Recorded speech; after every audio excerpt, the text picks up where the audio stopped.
Welcome to Season 2 of Grain IQ. I'm your host, Chad Moyer.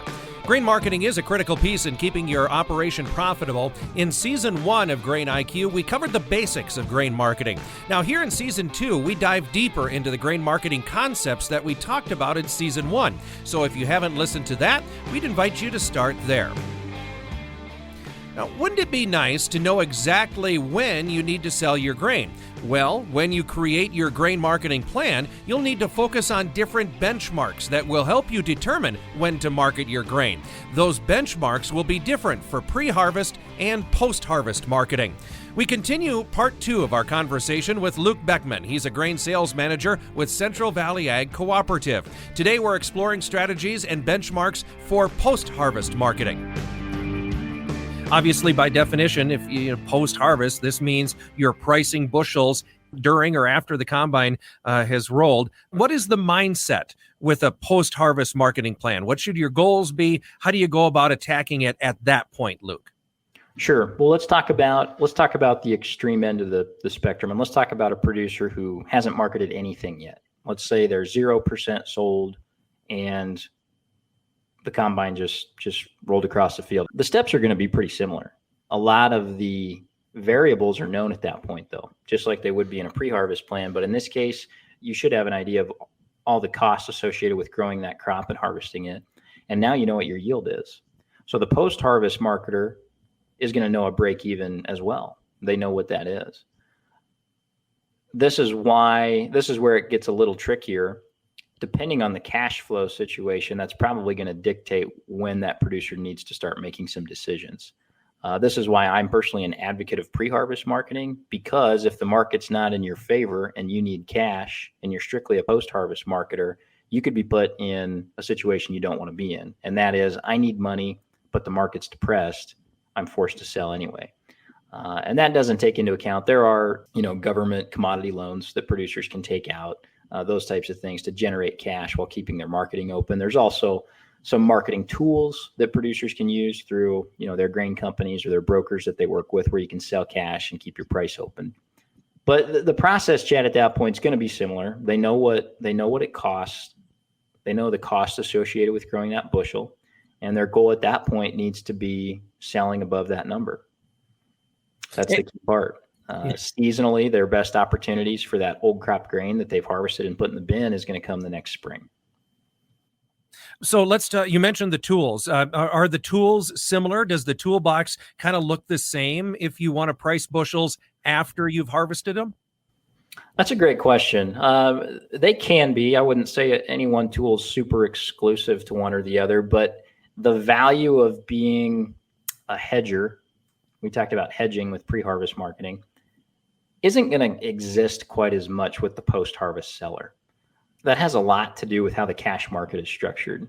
We've seen it in the Nebraska footprint or the Western Corn Belt, and it's really this way across the U.S. There's really good domestic demand in the United States. We consume a lot of grain right here in our footprint. Take Nebraska, for example.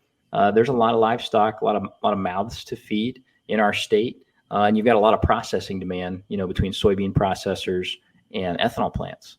And so what we tend to see, unless the crop is really large, is the cash market generally doesn't offer producers a huge incentive to carry grain to a later date. They typically want it right now. And that's because there's so much demand that needs to be satisfied today, not tomorrow. I'm more concerned about filling my needs today. I'll worry about tomorrow. And so what I'm trying to articulate here is that the post-harvest marketer, cash sales in the spot market are going to tend to dominate in terms of the tools that producer uses, because that's the best cash price that they see when they go look at a bid sheet. The end user is not going to tell you, yeah, I do need bushels today to secure my grind, but I'm going to give you an incentive to store it until next summer. That's not going to happen. They're going to give you one of their best bids up front. And so cash sales tend to be the tool of choice for the post-harvest seller. You'll also see producers engage in basis contracts. So go back to that cash equation. Cash is futures plus basis. If they are in a position, again, where they need to move bushels, maybe to core bins to keep the grain quality in check on the farm, maybe they'll use a basis contract. So that allows them to deliver the grain to a grain elevator or a destination, and they can keep their futures price open. So they've delivered the grain. Maybe they can get a cash advance on those bushels after they've delivered it, but their futures price in that cash equation would be open. So those would be the two most common contract types that we would see producers, or the two most common tools that producers use in a post-harvest marketing plan is cash sales and basis contracts. And you kind of answered my next question, because, we know there's more than one futures contract for a crop year, right? There's the new crop, and then there's a bunch of deferreds after that. So what part do the futures play in post-harvest marketing, if any, Luke? Well, futures are where the producers get paid. It's kind of a conversation we have on the grain side of things. Sometimes producers get so focused on basis that we forget that the futures price is much more volatile and a bigger determining factor in what you're going to get paid at the end of the day. So don't step over, dollars to pick up nickels, that kind of a conversation. But yeah, the futures markets are going to impact a post-harvest marketing plan based on how the futures trade in relation to one another. And that gets into a conversation about spreads. And that can get a little bit complex, but to keep it simple, if you go look at futures prices on a website, and you're going to see corn, for example, you're going to see December, which is typically your new crop month, and you'll see March, May, July, and September. That's your grain marketing year for corn. If those futures prices show December as being a higher price than March, which is a higher price than May, which is a higher price than July, that market's inverted. It's not giving you any incentive to store that crop. That's a market that's telling you that it wants your grain today, not tomorrow. And so that tends to be associated with higher commodity prices. You see that. We have higher commodity prices because lower supply, higher demand relative to one another. That might be a situation where it makes more sense to move grain early as a producer in a post-harvest marketing plan situation. The opposite of that is if you see December futures prices at a discount to corn prices for the next summer. So July, for example, if July is at a premium to December, that market's telling you that, hey, there's an incentive to carry that crop. Maybe you need to keep some in on-farm storage because there's going to be a better price later down the road. So how they trade in relation to one another, the cash market's trying to tell you a story. They're trying to tell you the situation out in the country as far as how supply and demand are engaging one another for your end users.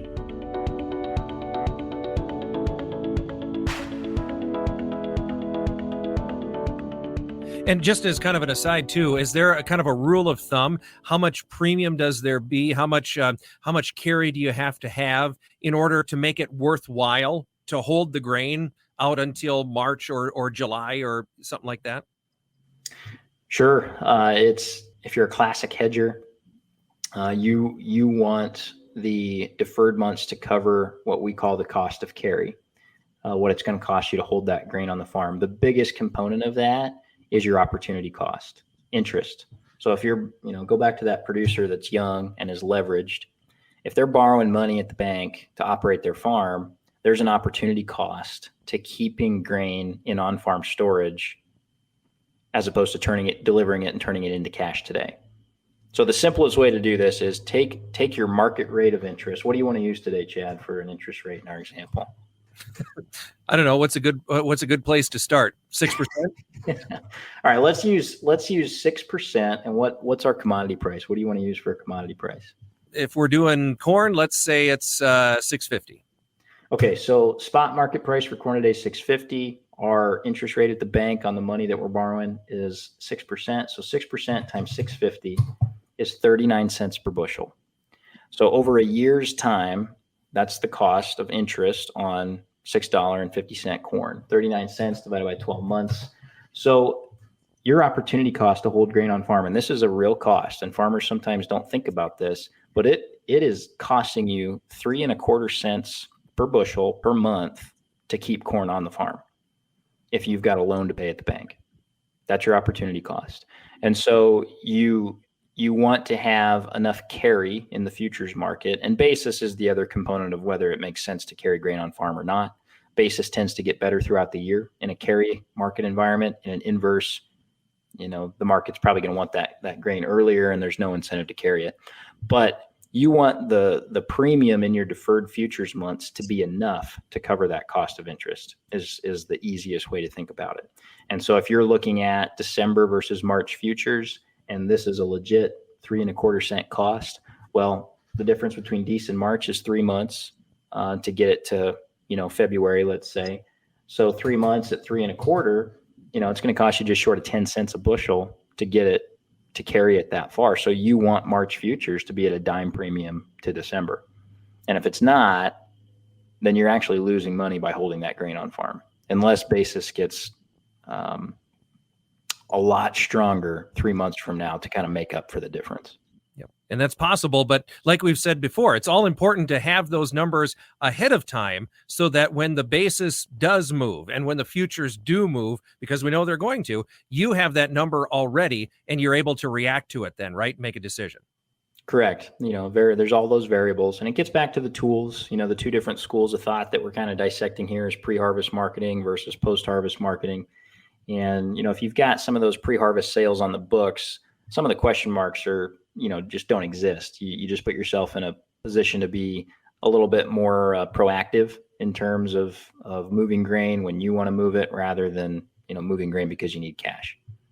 And then the final question on the post-harvest plan. Again, how do you kind of, is it somewhat subjective? Again, measuring the success of a post-harvest plan, is it whether you have grain in the bins yet and combines need to roll, or how do you define that? I would answer that, Chad, the same way we did on the pre-harvest side of things, and it's going to be subjective depending on the producer. But I think the ultimate scorecard at the end of the day is whether you were profitable or not. I mean, that's going to be the key. That post-harvest marketing plan, the extreme example where none of it's sold until the combine rolls. I mean, ultimately, you just want to know, did I make money, on that crop or not? And that's not what your Schedule F says in a cash accounting system. You need to go back to the budget and say, did the inputs I purchased to grow the crop that I sold, did I sell that crop for more than what I spent on it? I mean, that's what's going to determine that success. And so same thing for the post-harvest marketer. That's the ultimate scorecard. And like we mentioned earlier, if that's your method, I'm not saying you have to change, because if you've been doing it for a long time, you've been successful doing it, consistency is the key. And not flip-flopping back and forth between the two methods each year.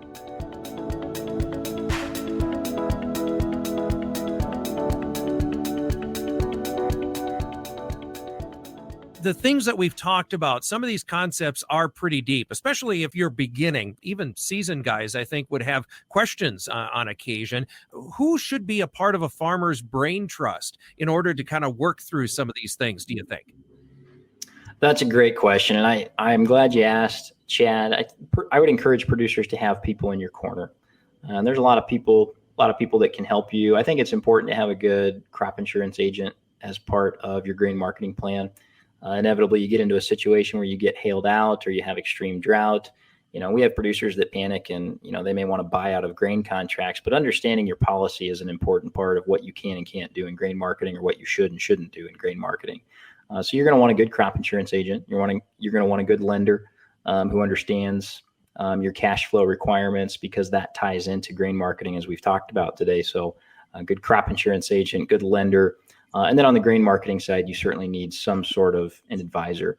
And that can be a paid for type service, or there's plenty of people. Our team is an example of that, where it's unpaid. And those producers have access to our team of individuals who's immersed in the cash market every day and understands that really well.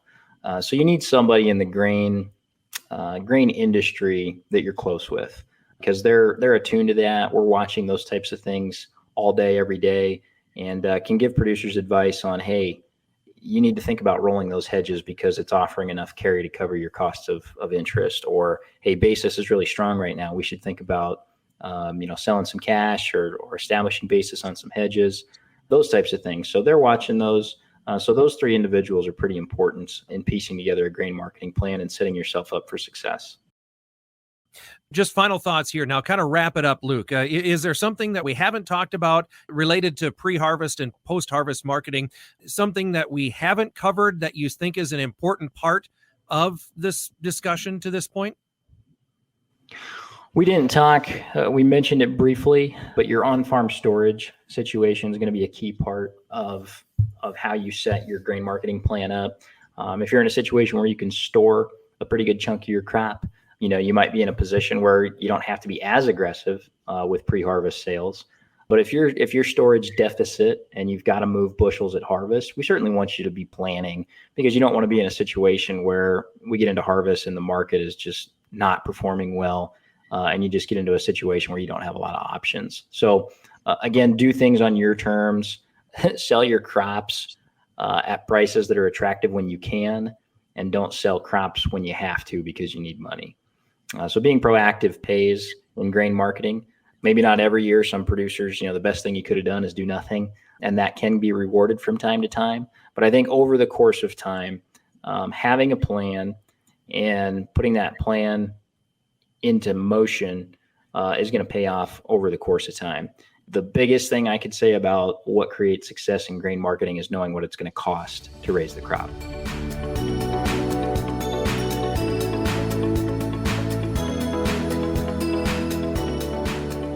You mentioned Ed Ussett before. He was on with us in season 1. He made a comment, the market sometimes rewards you for doing nothing, but that happens once every 8 or once every 10 years or something like that. You really have to ask yourself, do you have the intestinal fortitude and the resources to get between those 8 years to keep farming? So bottom line, that's what it comes down to, why it's important to have a marketing plan, right?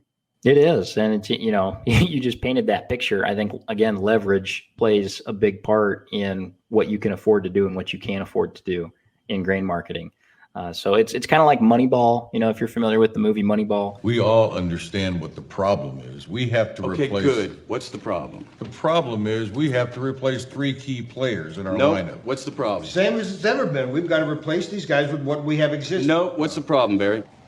We need 38 home runs, 120 RBIs, and 47 doubles to replace. The problem we're trying to solve is that there are rich teams and there are poor teams. Then there's 50 feet of crap, and then there's us. It's an unfair game. Billy Bean, focusing on the statistics and the probabilities. What's the data tell you?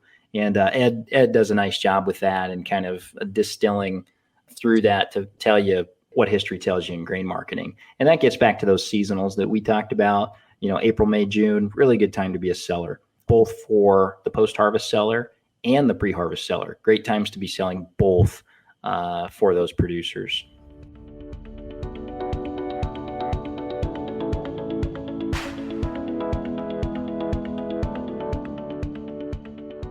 If you can be Webster's dictionary and define some marketing terms that we talked about, okay? Ready for this, Luke? Rapid fire. Here we go. Shoot.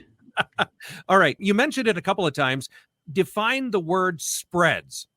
Spreads can mean a lot of different things. You can have futures spreads. Futures spreads are the difference between 2 different futures months. So you could have a nearby futures month and a deferred futures month. The difference between those 2 prices would be a spread, a futures spread. Spreads then can be used in the context of, are they getting closer together, which would be narrowing spreads? Are they getting further apart, which would be widening spreads? Those things influence what you should be doing with your grain. Should we be storing it, or should we be getting rid of it? Are we in a carry market, or are we in an inverse? Break even. What is a break even? Why is that important? A break even is a number that tells you what it's going to cost you to basically cover all of your costs associated with growing a crop. What are the total dollars that you need to pay the bills? Somewhat related to that, and I think it's an element of it, is the term cash flow. What is cash flow? Why is that important? Cash flow would be dollars coming in and dollars going out. You need to make sure that you have adequate dollars coming in to satisfy dollars that are going out. The term logistics. When it comes to grain marketing, what are logistics and why do we have to manage them? Logistics would be kind of the operational setup, both for maybe the destination you're delivering to and your own operation. So that might be grain quality, for example. Part of your logistical plan is that I need to move grain in December because I have to get on-farm storage bins cored. I have to get grain pulled out of there to keep the rest of the grain in good condition. And so there's that piece of it. What's my transportation situation look like as part of that logistical plan? Do I have my own trucks? Do I need to hire trucks to get grain from A to B? That's an important part of it. Weather plays into logistics. There's certain times of the year where that can cause problems. That can dictate local cash prices as well, whether they're good or bad. If a destination needs more grain now because of weather, or weather is really cooperative, so the destination's jammed up with lots of farmers trying to deliver grain. So logistics can impact when you want to move grain. That can impact the prices associated when you want to move grain. And especially when you and I were talking about the storage situation at harvest, if you don't have enough storage, logistics really become an issue then, don't they? Yeah, your harvest logistics become important. How do you keep the combine moving if weather is coming and you have to go to town? That's something that's important in getting trucks back to the field to keep the operation going. And then also, how does your grain marketing plan fit into that again if you are storage deficit and you have to deliver grain at harvest time? You used a term in our conversation today. It was called cost of carry. What is cost of carry and why is it important? Cost of carry is the cost associated with carrying grain on farm or in a commercial elevator over the course of time. The biggest component of calculating that cost is going to be your opportunity cost or the cost of interest, cost of money. Okay. Any other fun terms that you want to define, something that you guys use fairly regularly or anything like that? In terms of spreads and basis, this always gets confused. We talk about widening, weakening, softer, all tend to mean the same thing. So if a basis is widening, weakening, or getting softer, that means it's getting more negative and less positive. It's getting worse for the producer. The opposite of that would be narrowing, strengthening, or getting firmer. That means that basis is getting less negative and more positive. That's better for the somebody who's wanting to sell their crop. You can also use those same terms in context with spreads. We talked about future spreads. If you have a strengthening or firming or narrower spread, that means that the nearby month is gaining on the deferred. It's giving you less of an incentive to store that grain on farm. The opposite of that would be a widening, weakening, or softening spread, which means that the nearby month is getting worse relative to the deferred, which means the market's giving you a bigger incentive to store and hold grain on the farm or in a commercial facility. Luke, it's been great to have you on the program. Thank you so much. Again, a lot of great insight, especially as it relates to marketing, whether you do that before the combines roll or after the combines roll. That is an individual decision. But again, what's the goal here? Give you the information so that you can make those good decisions when marketing your grain. Again, that was Luke Beckman. He's grain sales manager with Central Valley Ag Cooperative. This is Grain IQ. I'm Chad Moyer. Grain IQ is a production of the Nebraska Rural Radio Association with support from the Nebraska Soybean Board. It is brought to you in part by Nebraska soybean farmers and their checkoff. Grain IQ is hosted by Chad Moyer and produced by Rebel Saklocha. It is written and edited by Alex Wojcicki. Our project manager is Bryce Duskett. You can listen to Grain IQ on Spotify, Apple Podcasts, or online at ruralradionetwork.com.